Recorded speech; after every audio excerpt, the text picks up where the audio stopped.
Welcome to Popcorn Planet, and I got a hot one for you. God, this one was so hot, I've been spending all afternoon writing it thanks to my sources because I'm told some other people are going to get this scoop.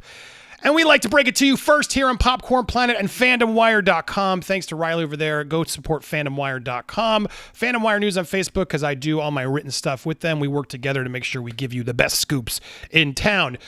So this one's big, and I brought in my comics fan, one of the best comics guys I know. Don, are you there, man? Yes, absolutely. So Don knows what I'm about to reveal. And here, before we start anything, we got to give everybody a spoiler warning. Because here's the problem. Because I wrestled with this story because I thought, this is a surprise. This is going to be a surprise. And I'm even going to tell you how or where it's a surprise because I want to give you guys the choice to decide whether you want to know the surprise or not.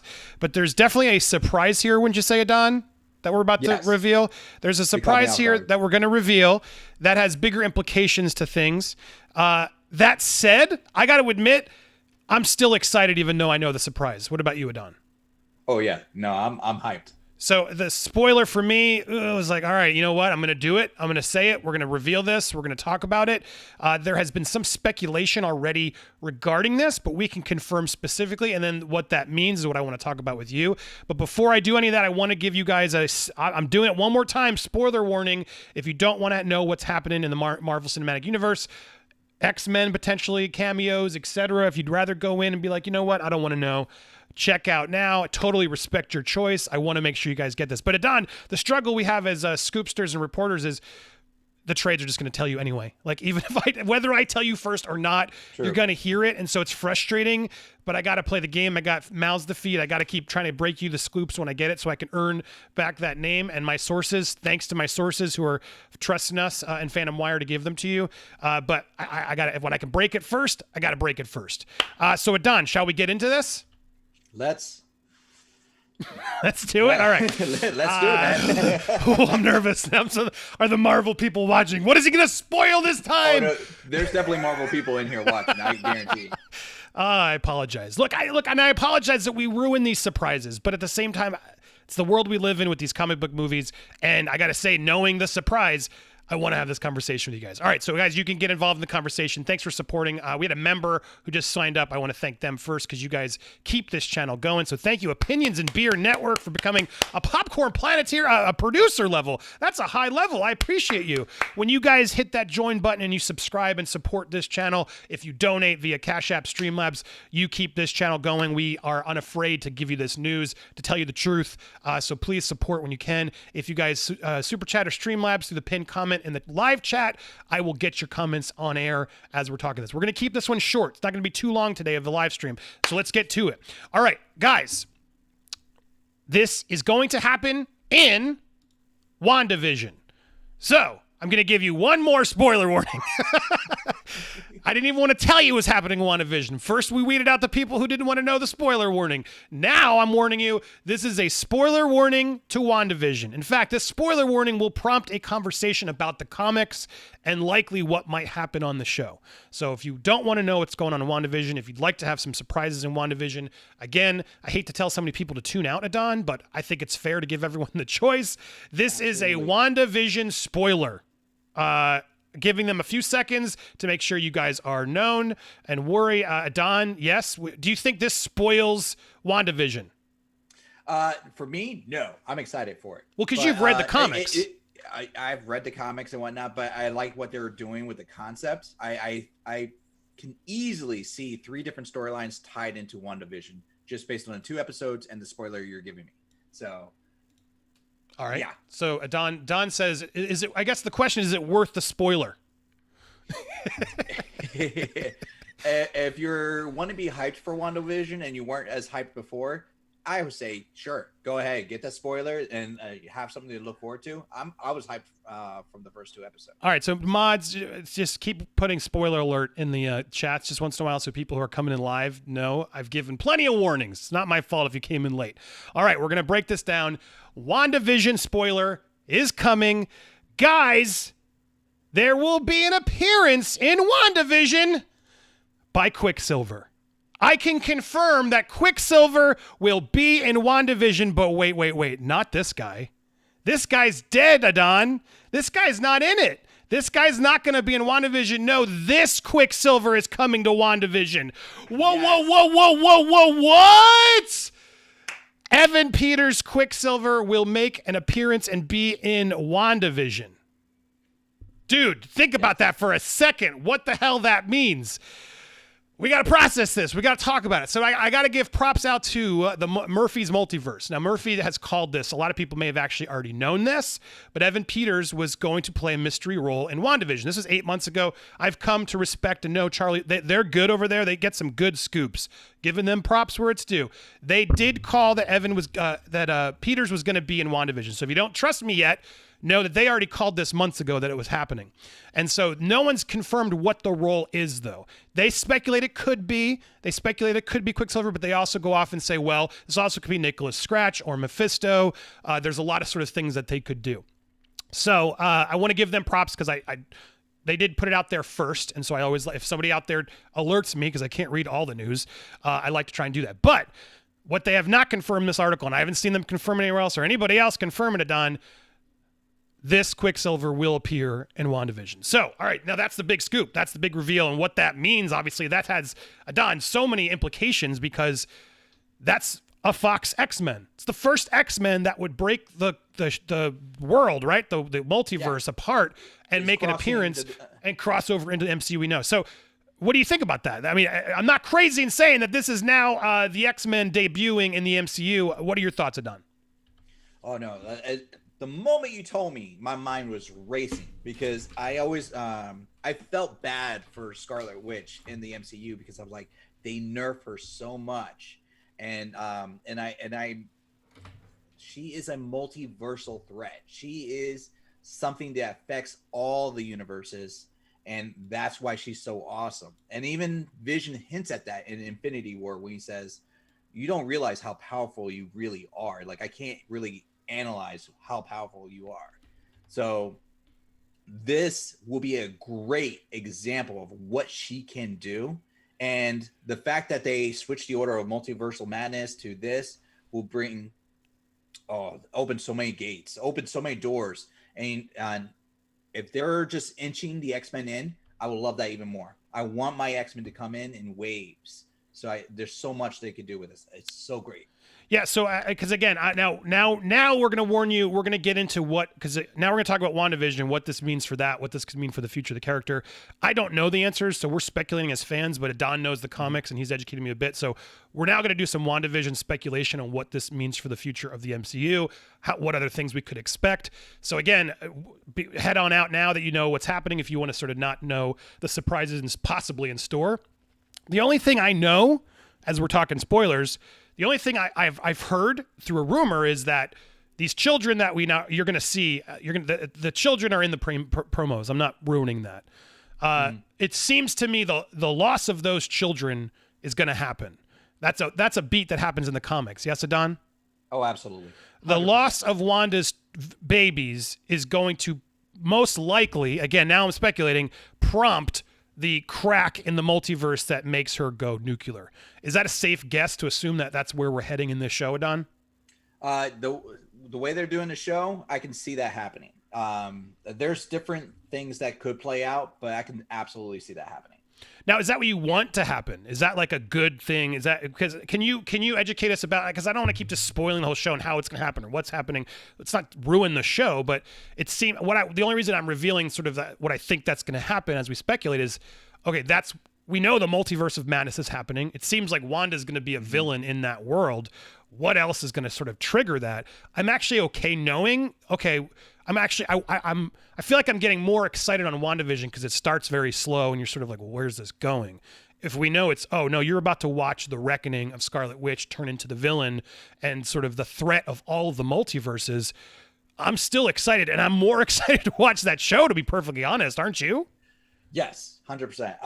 I guess to explain this, you have to have a little bit of knowledge of the comic in this regards for the excitement of it. So in the comic, she has her children, and obviously it's with Vision, who has parts, but they're shooting blanks, and her powers manifest to kids. Long story short, eventually the kids are no longer part of the picture, and Agnes, Agatha, her mentor, wipes her memory, and at one point down the line, after years, she gets reminded that she used to have kids, and essentially snaps, and then alters the entire reality after wrecking everybody, and then that brought in House of M, where she was being manipulated in a fragile state. And when she finally realized what was everything going on, she goes, "No more mutants." Brings back everything, but wipes out almost the entire mutant population. Why this is important is because that didn't happen just on the main universe. That happened across all the universes. So that's why she is so pivotal to this. She can bring in other characters from other universes, and she is if she uses not she if Marvel uses this to show her snapping and just losing her cool, that could lead into multiversal. She becomes the big bad. People are afraid of Scarlet Witch in the comics, especially mutants. They fear her. Right, and they're fearing her on the show. Like if we're right, like in the, I guess I got to be careful. I've seen one more episode. Did we have the choking moment? We did that one already, right? That was episode 1. Okay, good. And there was also stop it, stop right there. There are clear moments happening, and you can be this week's episode 3. You'll see it again in a clearer way of these people don't seem to be there on their own will. It's what I'm assuming is happening. These people are stuck in this world. Now, what I can't tell, and I don't know, is Scarlet stuck there too, or has she created this world? That's the cool sort of thing that we're still trying to have unfold is why are they in this sitcom world? What's happening? Who are these people? Are they trapped there? Yeah. So that's now we're in theory world. Who knows? But to recap, those of you who've tuned in live, Quicksilver is going to be a part of WandaVision. Evan Peters Quicksilver from the X-Men films. Now, I should say, we don't know how or why. I've tried really hard to get those specifics, but it's, you know what? Good. We don't know everything. All I know is he's coming in, he's playing Quicksilver. Now, could they actually not make this an X-Men thing and make him just recast the one from Ultron and it's played by Evan Peters? That seems so unlikely to me. Why would that be happening? Yeah. I guess there's a 1% chance that could be what happens, but it seems far more likely that this is the multiverse and this Quicksilver is going to come in. And Don, as we've said, Scarlet Witch is such a threat to everyone and to the not just the world we've been watching in the MCU, but all multiverses, right? And so in that theory, who's to say they're not sending Quicksilver through his universe to this one to try and stop Scarlet Witch from what she's doing? Again, speculation on my part, but is that completely out of the realm of possibility, Adon? No, it's not outside the realm. I mean, it could be either he's sent on a mission to investigate, or he was forcefully taken. Like if she's missing her brother, which makes sense too, because the first 2 episodes, there's definite pivotal moments in the story of the first 2 episodes where they flash on her past and her history with symbolism. So if there's and then the end of episode 2, suggestion. She reacts to suggestions, and those verbal suggestions triggers her powers to activate and alter the reality around her. So those are all things that could lead into why we have this Quicksilver coming in. I love the comment I just saw, and I keep a guy's coming in, but she's gonna snap harder than Thanos. I mean, oh yes, that is a fact. That's what's gonna happen, and honestly, it makes me more excited for this show. So I understand why they're doing the slow burn and everything else, but I don't know. This show feels like it might have been better suited as 2 parts, or I don't know, drop the first 5 episodes and then drop the next ones. I feel like you do really want to sit and watch this together and not just have it unfold week to week as let's try this sitcom. Why do you think, you were telling me, Don, you have a theory on why they're doing the sitcoms themselves.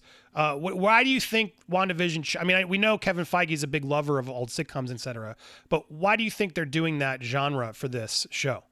And I can't take credit on this. I've heard this theory from another YouTuber, Comics Explained, but it's a solid theory.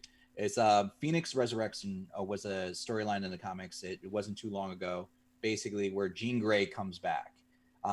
And she basically, at this point, a lot of X-Men characters had died and been killed off. And she's like in a small town, and she's like but she's controlling everything. So she's resurrected characters. She's controlling everything and is like reenacting things like from her past or fantasies out in this town unknowingly. just to give it a gist of it. So she's subconsciously doing everything to live a happy life in regards to this. And the X-Men eventually have to stop her because they realize what's going on.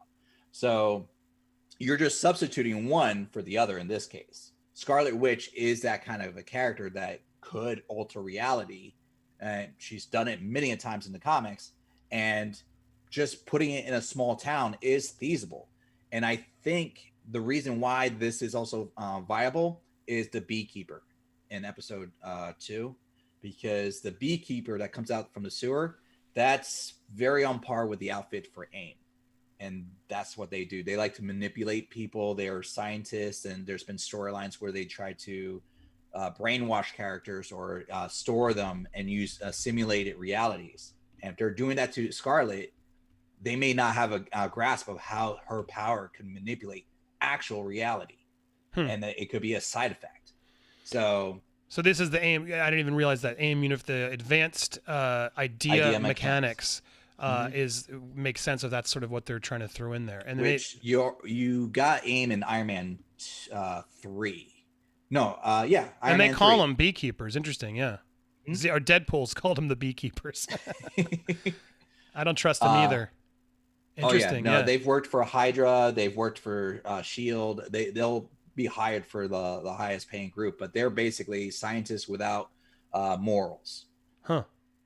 How cool is it that Marvel has now turned to the place where like we can now really try to experiment with some like deep comic stuff, like because it's to really think Disney Plus in a way, if they do it right, is really going to bring the comics to life like never before, because they don't have to worry just about a 2-hour plot, right? They can now really get into these deeper ideas and groups and storylines, and they could go for a 5-episode series and a 10-episode series. It is going to be kind of freeing and exciting to see them and with Feige in charge, who clearly knows the material and wants to really dig deeper, it could be really interesting to do it. So I assume as a comics fan, that gets you very excited, no? Oh, absolutely. Like there's so much to the wealth of the comics. And if we just exclude all the other comics, because it's massive, Marvel alone has so much material in the background. And unlike Star Wars, they can't say like, or they could, but unlike Star Wars, they haven't said this is all not canon. No, they're just tapping into everything that's potential to make it their canon. Right. And that's great. And I love that when I first saw the MCU movies, because I'm like, okay, I recognize that from the main Marvel, but I also recognize that from Ultimates.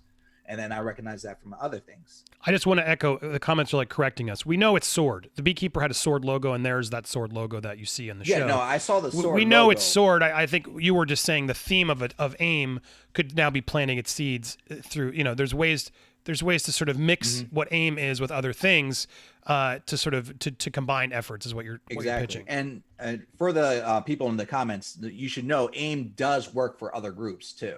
AIM was not too long ago bought out by Robert DaCosta, not Robert DaCosta, Sunspot. The character Sunspot, he actually owned AIM for a while too. So they're a business just like anybody else. Right. So there's no reason they couldn't use the ideas of AIM in the comics to sort of use a plot line of this thought police, whatever you're calling them, like to be a version of sword that maybe they got to shut it down or whatever it is that's corrupt.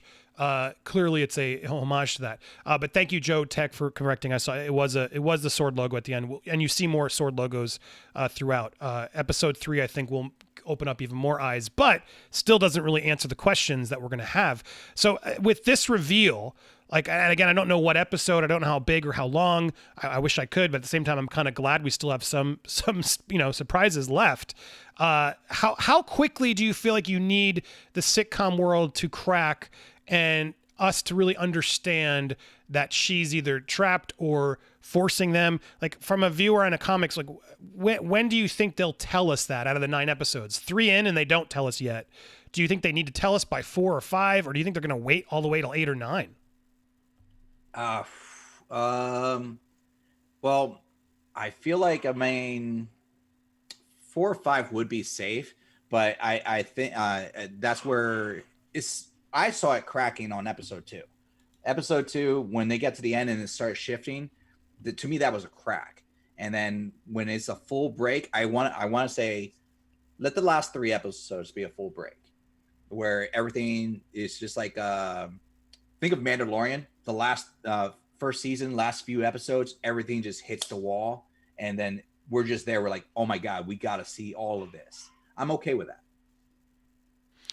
Yeah, and there's a lot of speculation. I'm glad we did this live because a lot of you fans like the idea of this could be AIM and MCU's could be the scientific arm of Sword, and then there exactly like AIM versus Sword could become a big part of it. Obviously, we know Nick Fury's doing which show he's doing. Secret Invasion is going to be his show that he's leading with the Skrulls, their version of it. So obviously things are adjusting from the comics. But yeah, it's interesting to know that the beekeeper suit. And knowing that there's an AIM organization that sort of looks like that wasn't just an accident. They're clearly throwing those things deep Easter eggs for comic fans to know, oh crap, wait a second. That maybe you actually, okay, it's Sword, but maybe, oh man, what if they mix the two? That's what's so great about the MCU, right? They take these elements of the comics and they do still make it their own. So even if you know the plot of House of M and all these things, they can still surprise you. Which is going to be interesting. But I'm with you. 4 or 5 episodes in, I hope they do finally really pull the crack to show us, all right, this is what's happening. They could still keep the sitcom thing going, but I don't know. I don't like shows and movies that that feel so precious about telling you the twist. And sometimes a movie can hold on to that for too long and then expect you're just going to go rewatch it. But then we're like, you know what? I don't want to rewatch it at this point because you took too long. So I think it's a delicate balance of like holding on to the twist and then revealing the twists, you can enjoy it. Because watching the second half of the season and knowing the sitcom trope, but knowing they're all trapped and, oh, she's gone nuclear, I don't know, that makes it more interesting for me. Like, I'd rather watch it with those stakes than just like where are we? I don't know, Vision. Wait, something's weird. Okay, let's keep pretending like nothing's happening. I hope the show will, by episode 4 or 5, really pull us out to say, okay, this is what's going on. So we'll see. But so back to the main scoop at hand, the X-Men coming into this with the multiverse now opening, and then clearly it seems like this could be an implication. We'll know when he makes his appearance how Evan Peters appears as Quicksilver in this show will really be telling, which we'll know in the next 8 weeks, which is exciting. How are they intending to do this? If they just recast Quicksilver as Evan Peters, then we're back to sort of, okay, whatever. But if they actually introduce his Quicksilver in this from the multiverse and say, and he's from his own world, Adon, I mean, that now officially sort of is going to lock in the idea that, yeah, Tobey Maguire's is his universe. Fox's X-Men was their universe. All these universes could either morph or go back and forth. And you were even telling me, like, Scarlet Witch has the ability to sort of, or Doctor Doom, you said that before, could go between the multiverses and stuff. But, like, Scarlet Witch, I imagine, has similar, once she sort of control those powers, she could really mess them all up or travel to or change them up or combine them, no? Theoretically, yes. The biggest times that she's done it has really been when she's not in control, except for when she wanted to return the mutants. But that was with the help of the Phoenix for the control factor. But the times that she's affected the multiverse, it's been when she's not in control. Like, her powers are heavily affected by her mental state and her emotions. So that's why she gets driven so much. And the remembering that she had children and lost her children was such a big thing. And this might be a spoiler. I'm going to drop this just from the comics. Why it was also a big thing in the comics was it wasn't just the fact that she was remembering her children. It was that her mind was wiped that she lost her child, both her children. And everybody else essentially knew. And they made the choice to wipe her memory that she even had kids. And that's where she felt like, okay, I lost my kids. I've been betrayed by my friends who I thought were my closest, even my family. And then she just lost her cool after that. Right. And then so the other thing you had said that's possible is that she made a deal with Mephisto, right, in the comics to sort of do some of this as well. So there's been a lot of speculation and a lot of people assuming Evan Peters is going to play Mephisto. My sources say no, he's playing Quicksilver. Mephisto could still be in this. He's a big player in this world, and it could be they could reveal him. Could that do you want to see that? Is that too much? What do you think? So if they bring in Mephisto, it's again, it will be based around the children. There's importance for this, but I would be intrigued. I'd be surprised. I'll be more surprised about Mephisto coming in as a pivotal character for this, because I can see the X-Men and see all this, but that opens a whole new gate for the Marvel universe as well, because Mephisto is heavy for Silver Surfer, the Ghost Rider, all those like Midnight characters like Blade and so forth like that. They're all tied with Mephisto, and that's a whole new realm. That's you're talking about hell. Now you're introducing hell into the Marvel universe, not Hella's universe, literal hell. And he's just a hell lord. So now you got all these the mystic realms coming into play. So that is a huge thing. So I would be surprised and interested to see who plays Mephisto properly. Yeah, a lot. And again, I see people in the comments. They're like, "No, Peters is playing Mephisto." Again, I even verified it again while I'm on air. No, he's playing Quicksilver, and I'm told that will start coming out next week. There are people who are going to get this intel, and it's going to come out, and that's part of the reason I wanted to rush to this. But no, it makes sense. Why would you bring Evan Peters in and then recast him? It doesn't make any sense. Now, it should be said here, Quicksilver could still return. I'm told he's not in this version of it. And Quicksilver did an interview with Aaron Taylor Johnson behind Quicksilver, said he won't return anytime soon. But he said he's open to it. He just said this was back in 2019. His quote directly, I think we're both open to possibilities like the Marvel Universe. But obviously I'm aware of the Disney Plus shows and all that's going on. I'm still in touch with a lot of the people. I mean, I think it's safe to say that no, I'm not gonna. There'll be no appearance of me coming out or Quicksilver appearing anytime soon. Now, that could change. There's no reason you couldn't have two Quicksilvers in this, right? But absolutely. The difference being, like, he's supposed to be dead. They'd have to go back and find a multiverse version of him to appear. Maybe that's why it's more complicated. Bringing back the dead brother is a little bit more crazy when they think, and let's be honest, I'm not to be mean about Aaron Down. I like him as an actor. I just thought his Quicksilver and Ultron never really got to do that much. I feel like we all liked the Evan Peters version because of that. If I could have time in a bottle, slow-mo scene in Days of Future Past was just such a scene-stealing moment in that movie that everyone was just like, damn, we've been waiting for a Flash-like moment like that, right? To see a speedster really do it that's such of a big budget, like move things around. And that's why I think people really jumped into him. Now, he did it again in Apocalypse, and I don't think it was as good. And then, as you were reminding me, he got punched out when he tried to do it the third time in Dark Phoenix.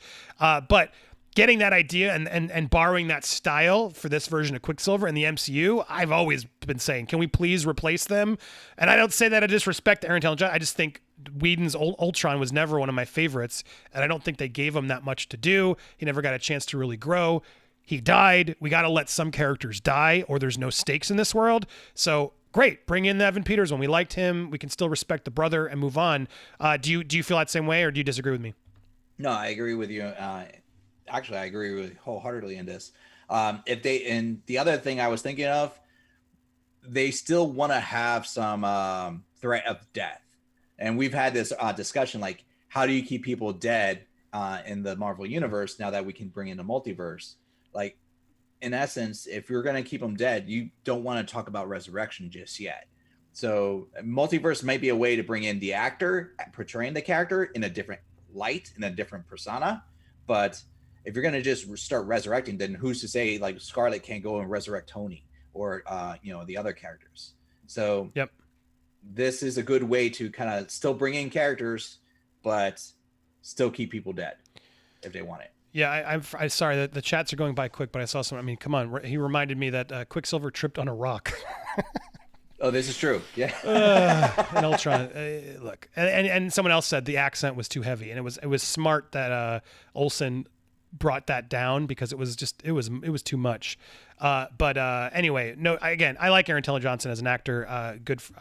He'll be probably bummed, but it is what it is. Well, there you go, guys. That's the main scoop here. Obviously, this is big news because he's going to be Quicksilver, and if he's really coming back as the Quicksilver we've known from the movies, well, then that is the debut of the X-Men, revealing that the multiverse X-Men verse is now.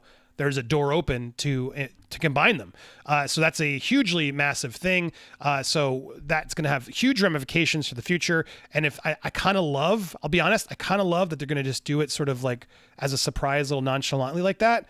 Just sort of like, oh yeah, like you said, peppering them in slowly. That's the way to do it in my mind. great. So the X-Men exist over here in this other world, but maybe their new ones come in later the way they want to, and Marvel can sort of birth their own.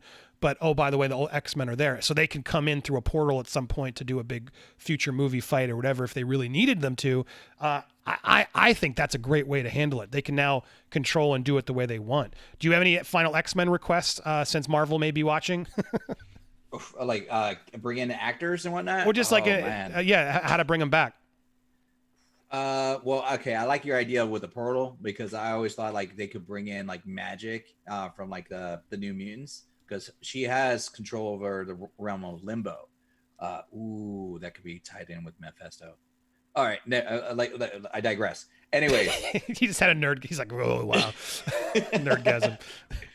Well, you know what? I still like the Professor X and Magneto. So they're the actors from the last few movies, Michael Fassbender. I like both of them, to be honest. I think the young and the old both did fantastically, surprisingly. I know Patrick Stewart will be more than happy to come back as Professor X. I mean, recasting them again is such a weird thing, but yeah, it's, people are in the chat like Ralph Fiennes and Liam Neeson. I mean, there's a lot of great actors that could do it, but I don't know. I still think you need some more time because we've had those we've had two good versions of them. It'll be hard, but do you really want Charles and Professor X to come back, Magneto, Eric and Charles to come back that quickly? No. I want them slower to come back. You know what? I feel like they should recast like Cyclops, and bring him in. Wolverine, I don't want him right away. I actually want a gap between Wolverine and I want some space. Well, Storm's got to come back at a certain point, but it's so much harder now that we don't have T'Challa and Black Panther. Storm would have been an amazing way to get Storm through there, which I wonder if that was going to happen, but now can't. I don't know. You got to figure out. I guess Shuri and Storm could have a love. She seems a little young, but who knows? Deadpool's Colossus. They bring him in. Yeah, that will be great. And then you could say you crossed over both universes. And technically he's in the same universe. They had the X-Men from the other movie in there, so that will work. And I love that Deadpool Colossus. That would be a great tie-in. Well, there you go. I'm going to stick around and answer any more questions since we're live. There's a lot of you watching, but I want to trim this for YouTube. We're going to trim this for the sake of keeping this a little bit tighter. So there's the scoop for you guys. Tell us what you think in the comments down below if you're watching the replay. Make sure to subscribe to Don's channel, Nerd Tots. You can find it in my description. Go support him on YouTube. He watches anime and does D&D and other comic stuff. Appreciate you being here, man. Always fun. If you're watching live, don't go anywhere. I'll hang out for a few more minutes, but trimming this for the sake of YouTube. Thanks so much for watching. Stay tuned. Make sure to subscribe to get more exclusive like this. Hit that subscribe and watch these other videos. Why not? They're fun too.